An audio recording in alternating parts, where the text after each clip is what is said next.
The Kansas State School for the Blind presents Yoga with Menely. How to do downward facing dog, adho, mukha, svanasana. This video has audio description and captions.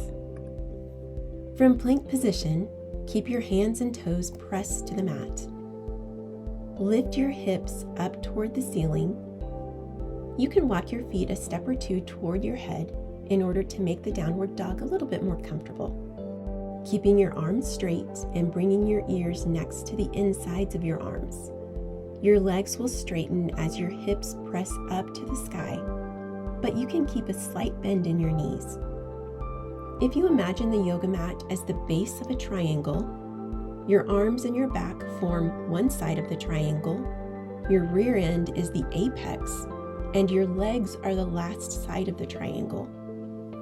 Your heels may be up off the mat, or they may be close to the mat, but please do not worry about trying to press your heels all the way to the mat. As you practice, you will gain more flexibility. The logo for the Kansas State School for the Blind, a flying blue eagle in the center of a red and yellow sunflower. Fade to black.